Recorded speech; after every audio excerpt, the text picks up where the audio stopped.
আসসালামু আলাইকুম ওয়া রাহমাতুল্লাহি ওয়া বারাকাতুহু।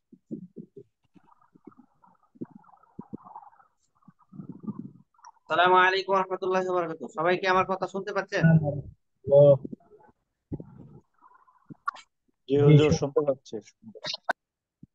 জি, আশা করি সবাই ভিডিওটা বন্ধ ওয়ালাইকুম করে দিবেন, আসসালাম আপনাদের মাইক্রোফোনটাও রহমতুল্লাহি বন্ধ ওয়া রাখবেন। বারাকাতুহু। হ্যাঁ? সবাই আপনাদের ভিডিও এবং মাইক্রোফোন সব বন্ধ করে দিবেন।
হুজুর কোনো সাউন্ড আসতেছে না।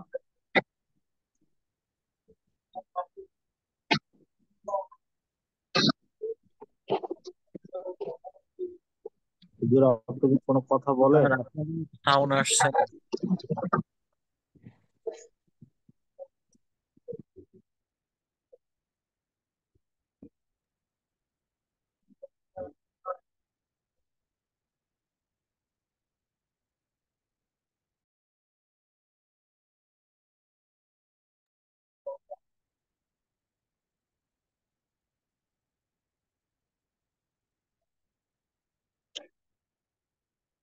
সাউন্ড আসতেছে না। সাউন্ড আসতেছে না? এবার আসতেছে? জি জি জি। জি জি। আচ্ছা, তাহলে আমি এটা আবার একটু বলি। জ্যামিতি শব্দের আভিধানিক অর্থ হচ্ছে কি? যেগুলো আগে সাউন্ড হয় নাই, এই সাউন্ডটা এখন এখানে ক্লিয়ার হবে। তাহলে আমি আগের কথাগুলো আবার বলছি। জ্যামিতি বা ভূমি পরিমাপ করব। জ্যামিতি শব্দের আবেদনিক অর্থ হচ্ছে কি? ভূমি পরিমাপ। মানে যে শব্দের অর্থ হচ্ছে কি জমি, আর মিতি শব্দের অর্থ হচ্ছে পরিমাপ। তো একসাথে তারা জ্যামিতি মানে ভূমি পরিমাপ। আচ্ছা, জ্যামিতির পারিভাষিক সংজ্ঞা জ্যামিতি শিক্ষা করলে ভূমি পরিমাপের সঠিক জ্ঞান অর্জিত হয়, তাকে কি বলা হয়? জ্যামিতি বলা হয়। সঠিকভাবে জমি বা ভূমি মাপামাপি করতে চাইলে জ্যামিতি শিখার কোনো বিকল্প নাই। জ্যামিতি ছাড়া কোনোভাবেই সঠিকভাবে জমি মাপা সম্ভব নয়। তাই সঠিকভাবে ভূমি পরিমাপের পদ্ধতি জানতে চাইলে কি জ্যামিতি শিখার বিকল্প নাই। আর জ্যামিতি জানা শিখার আগে আমাদের জানা উচিত যে ভূমি বা জমি বা সাধারণত কয় আকৃতির হয়ে থাকে? 4 আকৃতির হয়ে থাকে। হয়তোবা ত্রিভুজ হবে, না হলে চতুর্ভুজ হবে, তারপরে গোলাকৃতির হবে, আর না হইলে পঞ্চভুজ, ষষ্ঠভুজ। মানে চতুর্ভুজের উপরে যা আছে সবগুলো এখানে কি আপনার বহুভুজের ভিতরে আছে।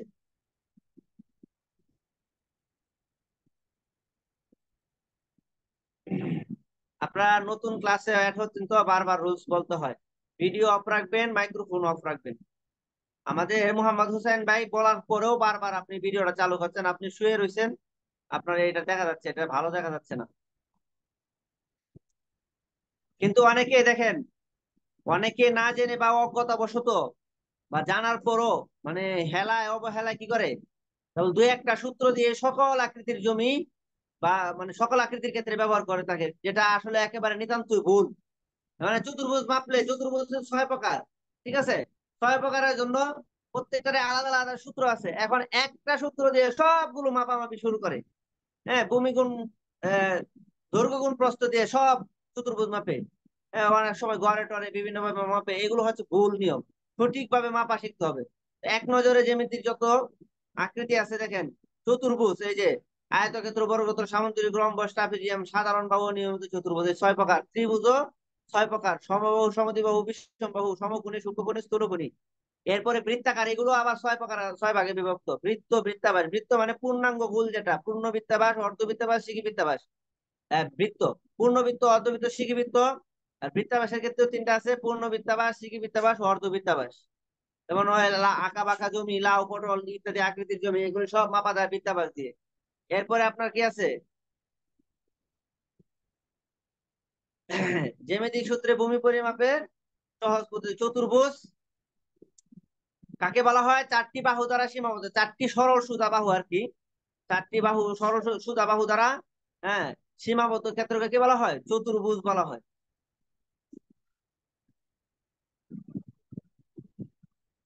তো চতুর্ভুজ আমি একটু আগেও বললাম: আয়তক্ষেত্র, বর্গক্ষেত্র, সামান্তরিক, রম্বস, ট্রাপিজিয়াম। সাধারণ চতুর্ভুজ বা অনিয়মিত চতুর্ভুজ যেটাকে বলা হয়, বা বিষমবাহু চতুর্ভুজ। দেখেন, আয়তক্ষেত্র কাকে বলে? যে চতুর্ভুজের বিপরীত বাহু দুটি সমান ও সমান্তরাল এবং 4টি কোণই সমকোণ, তাকে আয়তক্ষেত্র বলা হয়। সংক্ষেপে, যার বিপরীত বাহুদ্বয় পরস্পর সমান ও সমান্তরাল। এটা সূত্র হচ্ছে দৈর্ঘ্য গুণ প্রস্থ। দৈর্ঘ্য গুণ কি? প্রস্থ। এটা হচ্ছে এটার সূত্র।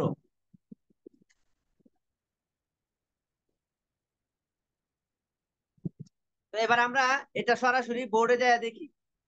বোর্ডে গিয়ে আমরা শিখবো যে এটা কিভাবে মাপা যায়।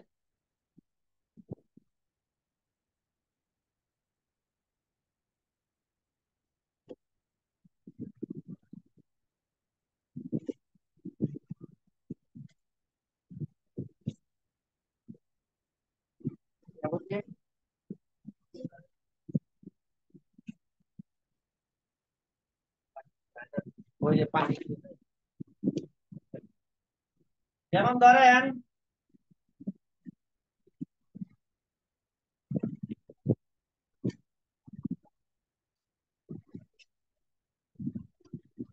আমরা এখানে একটা জমি আঁকতেছি।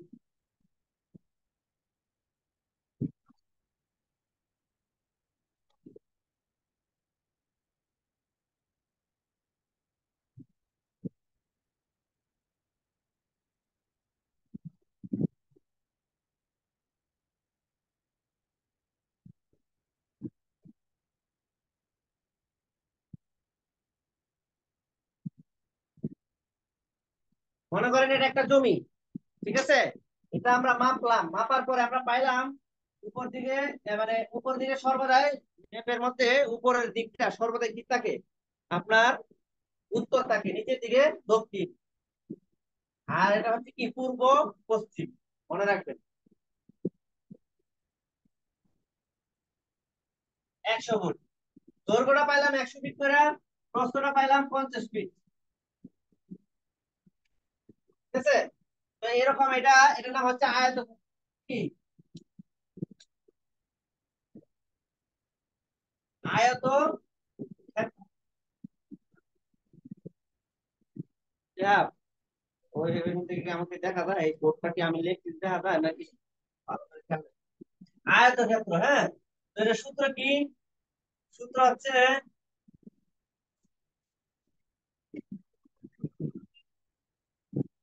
ভূমি গুণ উচ্চতা। হ্যাঁ, কি বলে? ভূমি না, সরি, দৈর্ঘ্য গুণ প্রস্থ। দৈর্ঘ্য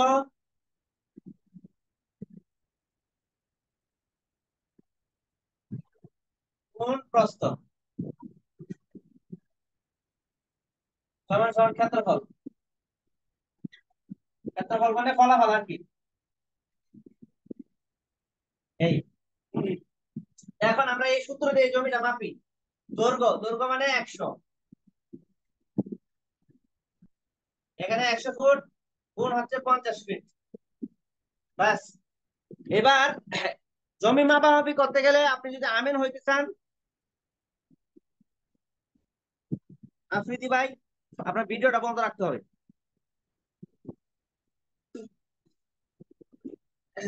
দেখেন 100 গুণ 50, এটা সহজ, অনেক সহজ। তো আমরা কি করব?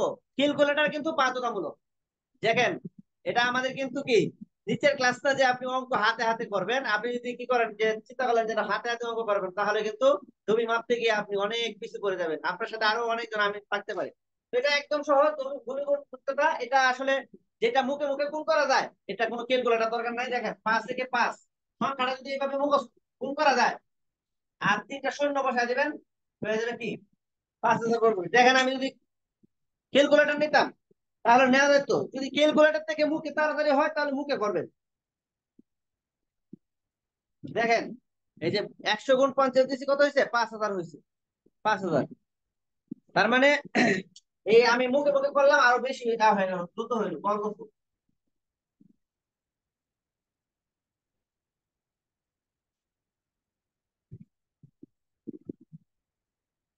আচ্ছা, এরপর আপনার এটাকে আমরা এখন শতাংশ বানাবো।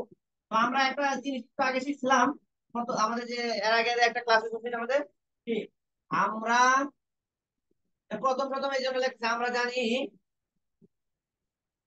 435.6 বর্গ ফুট সমান সমান কি 1 শতাংশ। জানি না? সুতরাং 5,000 বর্গ ফুটে কত হবে? 5,000 ভাগ হচ্ছে কি আপনার 435.6, 435.6। তো এবার আমরা এটা ভাগ দিলে কি বের হয়ে যাবে? 5,000 কে যদি 400, 5,000 ভাগ 435.6 দিলাম, তাহলে আমাদের বের হয়ে গেল কত শতাংশ জায়গা আছে। তো আমাদের বের হইলো 11.478। 11.478। একটা কায়দা মনে রাখবেন, একটা নিয়ম, দশমিকের পরে তৃতীয় নাম্বার করে যদি 6 অথবা 6-এর বেশি হয়, দ্বিতীয় নাম্বার করে 1 করে বাকিগুলো ফেলাই দিতে হয়, 2টা করে রাখবেন। আর যদি 6-এর নিচে হয় তো 5-5-এর নিচে, তাহলে এমনি ফেলাই দিয়ে শুধু 2টা করে রেখে লিখবেন, কারণ অনেকগুলো ঘর, সবগুলো তো আর লেখা যাবে না। তাহলে 11.48 শতাংশ জমি। আরেকটা জিনিস আমি একটু ইয়া হয়ে গেছে, দেখেন সূত্রটার মধ্যে বলা হয়েছে কি, এখানে কি থাকবে? জ্যামিতি আর আয়তক্ষেত্রের সূত্রটা এটা বলে দিই। সংজ্ঞাটার মধ্যে একটা জিনিস বলা হচ্ছে, যে চতুর্ভুজের বিপরীত বাহু দুটি পরস্পর সমান। দেখেন এই বাহুটা 100, এই বাহুটা 100, এই বাহুটা 50, এটা 50, একটা আর একটা বিপরীত, এগুলো সমান সমান এবং সমান্তরাল। একটা জিনিস বলা হয়েছে যে মাঝের ফাঁকা জায়গাটা কিন্তু সব জায়গায় সমান, এটার নাম সমান্তরাল। যেমন আপনার বুঝেন, একটা জিনিস বুঝাই, রেল লাইন আছে না? দেখবেন ঢাকার রেল লাইনের মাঝের ফাঁকাটা যতটুকু মোটা, হ্যাঁ, চিকন গেজের যেটা, চট্টগ্রামের চিকন গেজেটা এতটুকু মোটা, এখানে ব্রড গেজেটা যতটুকু মোটা, চট্টগ্রামেরটা ততটুকু মোটা। এই যে মাঝের ফাঁকাটা সব জায়গায় সমান, এটার নাম হচ্ছে সমান্তরাল। মানে এখানে এখানে এখানে এখানে সব জায়গায় 50 ফিট দিতে, সব জায়গায় যে জায়গায় ধরবেন সোজাসুজি এদিকে কি হবে 100 ফিট হবে। যে মাঝের ফাঁকা দুইটা কি এরকম সমান্তরাল, কিন্তু সমবাহু আবার সমান্তরালও, বিপরীত বাহু দুই পরস্পর সমানও আবার কি সমান্তরালও। কিন্তু দেখবেন রেল লাইনে কি আছে এইরকম, যখন শুরু হয় রেল লাইন দেখবেন একটা বাহু লম্বা, একটা বাহু কি একটু বাড়ি, অথবা যেখানে শেষ হয়েছে এরকম থাকে। তো মাঝের ফাঁকা কিন্তু একটু কম বেশ হয় না, মাঝের ফাঁকা সব জায়গায় একই রকম থাকতে হবে রেল লাইনে, না হলে রেল পড়ে যাবে। এই যে মাঝের ফাঁকাটা সমান, এটার নাম হচ্ছে সমান্তরাল। আর প্রত্যেকটা কোণই 90 ডিগ্রি। আমি প্রথম ক্লাসে বলছিলাম এই যে কোণাটা সোজা থাকলে, দিক থেকে এদিকে সোজা, এদিক থেকে এদিকে সোজা, এদিক থেকে এদিকে সোজা, এদিক থেকে এদিকে সোজা, এই সোজা সোজা থাকলে এটার নাম হচ্ছে 90 ডিগ্রি। প্রত্যেকটা কোণে 90 ডিগ্রি আছে। এখন যে আমি এটা বুঝাইলাম, আপনাদের কারো বুঝতে কোনো কিছু বাকি আছে যে এটা বুঝেন নাই ওইটা বুঝেন নাই, আপনারা কোনো প্রশ্ন থাকলে করতে পারেন। চিত্রের কারো উপরের কোনো অংশ প্রশ্ন? উত্তর না দক্ষিণ বললেন, আবার একটু বলেন ভাই। হ্যাঁ হ্যাঁ, একটা জিনিস মনে রাখবেন, ম্যাপ, যে কোনো ম্যাপ, এটা বিশ্ব মানচিত্র হোক, আমাদের বাংলাদেশের মানচিত্র হোক, অথবা আমাদের জেলাওয়ারি আবার মৌজাওয়ারি, যে কোনো মানচিত্র বা এরকম আঁকা আঁকির মধ্যে সর্বদা উপরের দিকটা থাকবে কি উত্তর, এটা হচ্ছে নিয়ম। আর নিচের দিকটা এটা হবে দক্ষিণ। আর আপনার ডান দিকটা হবে কি পূর্ব, বাম দিকটা হবে কি পশ্চিম। এটা মনে রাখবেন। মানে আপনি কোনো একটা ম্যাপ যদি দেখেন, তাহলে আপনাকে উত্তর দিকে ফিরে বসতে হবে। ম্যাপটা নিয়ে, ম্যাপটাকে নিয়ে উত্তর দিকে ফিরে বসলেন, ম্যাপটাকে সোজাসুজি আপনার যেভাবে উপর যে ম্যাপের উপরের সাইডটা সবসময় উত্তর দিকে রেখে আপনি উত্তর দিকে ফিরে বসলেন। এবার জমিটা কোন আকৃতিতে মাঠে আছে এটা আপনারা জানতে পারবেন। বুঝাইতে পারছি? হুজুর, জি। এখানে যে ওজন অংশ কিভাবে বের করবো শতাংশ থেকে? হ্যাঁ, মানে এখন তো শতাংশ বের করলাম, এখন অযুতাংশ যদি বের করি তাহলে কি আমরা 11.48 কে আবার কি এই শতাংশটাকে কি করবো, 100 দিয়ে ভাগ দিলে উচ্চতাংশ হয়ে যাবে। ভাগ দিব না গুণ দিব তাই বলছিলাম। হ্যাঁ, ভাগ দিব, মানে ভাগ দিব, এগারো ভাগ দশমিক আট ভাগ ভাগ দিব, ভাগ ভাগ। দিলে তখন 100 দিয়ে ভাগ দিব। আমরা তো জানি 100 অযুতাংশে 1 শতাংশ মানে নাকি, মানে 1 শতাংশটারে 100 ভাগ করলে 1 ভাগকে বলে অযুতাংশ। ঠিক ঠিক আছে? আর কারো কোনো প্রশ্ন থাকলে বলতে পারেন।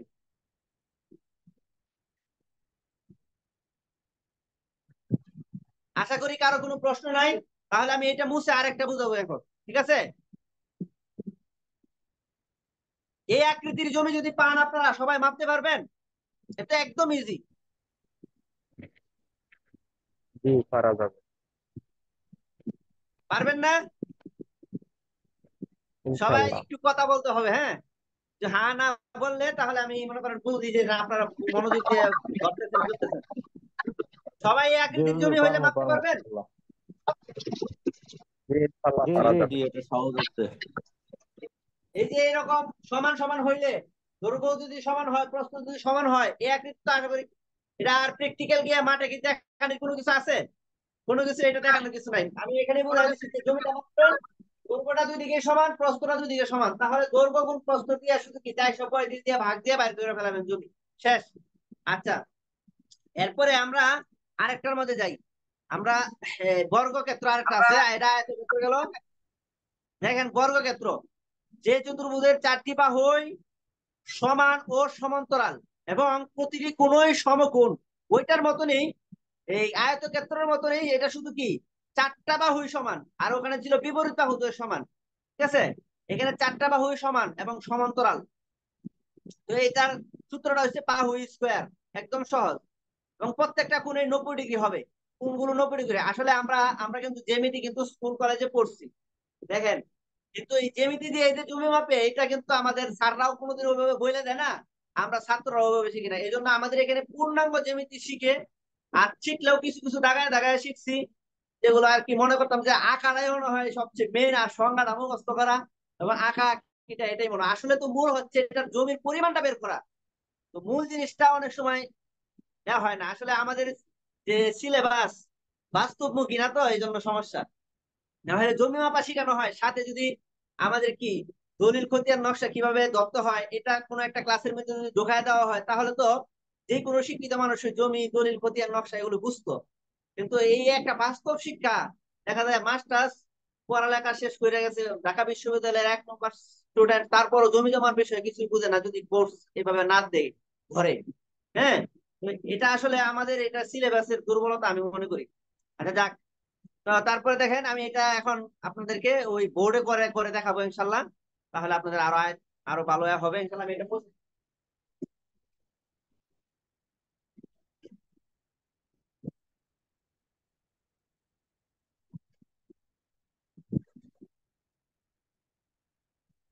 কি হাল এই ডিজাইন একটা দেখো।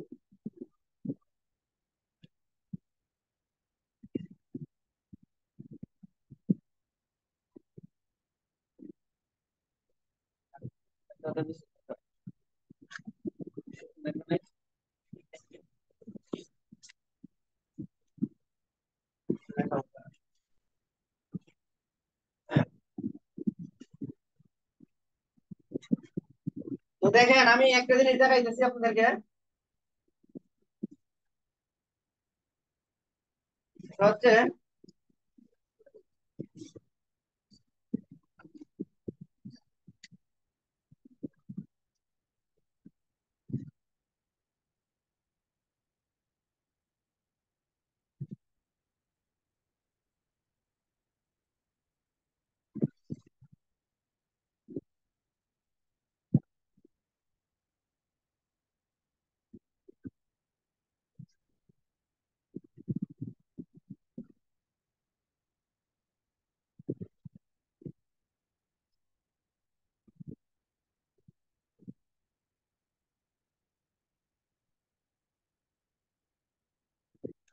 ধরে নেন এটা একটা জমি, ঠিক আছে? এটা আমরা মাপলাম, এরকম আকৃতির একটা জমি পাইলাম, স্কোয়ার মাপের আর কি, জমিটাকে স্কোয়ার ফিট আমরা বলি। স্কোয়ার মানে তো সব দিকে সমান। তো এটা উপরের দিকে মানে উত্তর দিকে 100 ফিট, দক্ষিণ দিকে 100 ফিট, আপনার পূর্ব দিকেও 100 ফিট, পশ্চিম দিকেও 100 ফিট, ঠিক আছে? তো এটা নাম হচ্ছে কি বর্গক্ষেত্র, যেহেতু চতুর্দিকে 100 100। এবং দেখেন প্রত্যেকটা বাহুই সমান, তাহলে এটা এটা বললাম যে যে চতুর্ভুজের প্রতিটা বাহুই সমান এবং সমান্তরাল। সমান্তরাল বিষয়টা আমি এখানে একটু বুঝাই। এই যে মাঝের মনে করেন ফাঁকা জায়গাটা এখানে এখানে এখানে এখানে এদিকে এদিকে সোজাসুজি ধরলে সব দিকে সমান হবে। রেল লাইন দিয়ে আমি বুঝাইছিলাম যে মাঝের ফাঁকাটা এই যে এখান থেকে এই পর্যন্ত ফাঁকা একটা ফাঁকা, ফাঁকাটা সব জায়গায় সমান রেল লাইনের মধ্যে। কিন্তু সমান্তরাল বাহু দুইটা সমান নাও হইতে পারে, দেখবেন রেল লাইন শেষ হয়েছে দেখেন এখানে দেখবেন যে একই একটা বাহু লম্বা কাটি এরকম আছে, কিন্তু মাঝের ফাঁকাটা কিন্তু সমান। তো এখানে কিন্তু একবারে বাহু সমান, মাঝের ফাঁকাটাও সমান, ঠিক আছে? এরপরে আপনার প্রতিটা কোণ 90 ডিগ্রি, মানে এই যে বাঁকাটা সোজা সোজা আছে 90 ডিগ্রি 90 ডিগ্রি 90। তো এগুলো আসলে আর বিস্তারিত বলার দরকার নাই, এখন আমি সূত্রটা শুধু লিখে দিই। সূত্রটা একদম সোজা, এটার নাম হচ্ছে বর্গক্ষেত্র বা স্কোয়ার আকৃতি আর কি।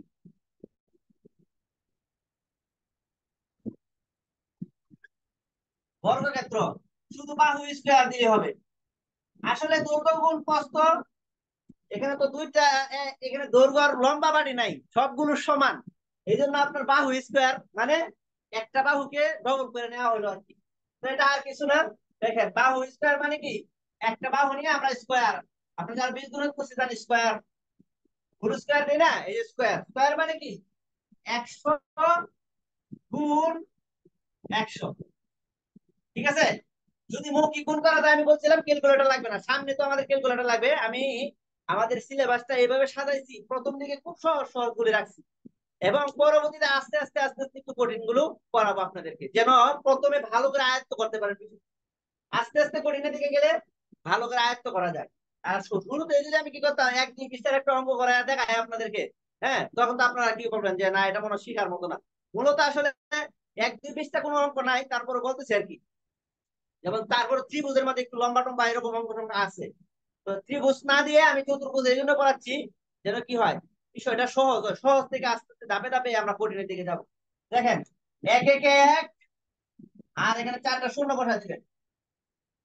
এরকম গুণের ক্ষেত্রে আপনারা কি করতে পারবেন, দ্রুত মুখে মুখে গুণ করে ফেলাইতে পারবেন, এটা বর্গমূল হয়ে গেল। এখন আমার কথাটা কি সঠিক হয়েছে কিনা আপনারা কি করতে পারেন, ক্যালকুলেটর টিপে দেখতে পারেন। দেখেন ক্যালকুলেটর লাগবে, কিন্তু মুখে মুখে গুণ করা গেলে আর ক্যালকুলেটরের দরকার নাই। দেখেন 100 গুণ 100 দিছি, আমার 10,000 আসছে। একক দশক শতক হাজার অযুত 10,000। তাহলে এই 10,000 বর্গ ফুট। এইবার 10,000-কে আমরা কি করব, শুধু 10,000 এটা ভাগ দিব 435.6। এখন আমরা জানি এটা নিয়ে এগুলো বলা লেখার দরকার নাই। 435.6, তাহলে আমাদের আসলো কত? আপনারাও ভাগ দেন। সবার কাছে কি ক্যালকুলেটর আছে? আমাদের এই কোর্সে ভর্তি হইলে, ক্লাসে অ্যাড হইলে আপনাদেরকে ক্যালকুলেটর অবশ্যই থাকতে হবে। ক্যালকুলেটর লাগবে মাস্টবি। ক্যালকুলেটর ছাড়া কোনো আমিন আমিন হইতে পারে। আপনি মনে করেন বলবেন যে আমার তো মোবাইল আছে, মোবাইলে ক্লাসটাও ধরবেন, ক্যালকুলেটরও টিপবেন।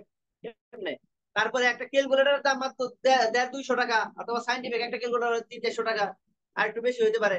তো আপনার 50-60, হ্যাঁ, 1 লাখ 1.5 লাখ টাকার মোবাইলটা শুধু আপনি ইয়ার জন্য ব্যবহার করে তারপরে তো পুরোপুরি ইয়া পাবেন না। ক্যালকুলেটর আলাদা ভাবে নেওয়ার দরকার। হ্যাঁ, এই জন্য ক্যালকুলেটর মোবাইলে ইউজ না করে আমরা সবাই যারা তুমি মা বাবা ভালো করে শিখতেছে একটা ক্যালকুলেটর কিনে ফেলাইবো, কত কাজে তো লাগে। তো দেখেন এখানে আসছে 22.96%। 22 কত হয়েছে? 96%।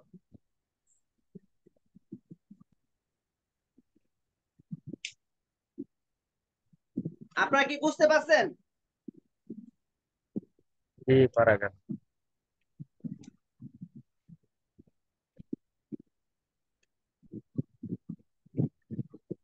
আপনাদের এখানে কোনো একটা বিষয় বুঝে আসে না এমন একটা আমাদেরকে বলেন, প্রশ্ন করেন, যে কারো কোনো প্রশ্ন থাকলে বলেন যে এটা বুঝে আসে না, এটা বুঝে আসে নাই।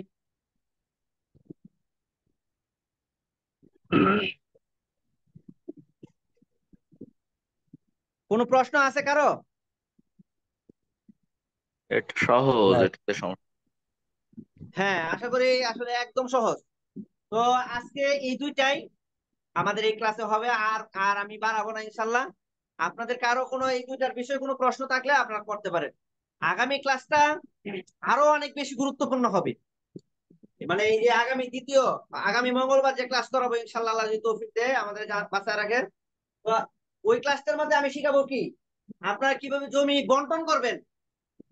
মাঠের মধ্যে আপনারা 2 ভাই 4 ভাই জমি বন্টন করে দিবেন, আপনার জমি বন্টন করবেন, কিভাবে করবেন সেটার নিয়মটা কি, সেই বন্টন নিয়মটা আগামী আমাদের কি এই আগামী মঙ্গলবারে ইনশাল্লাহ শেখানো হবে।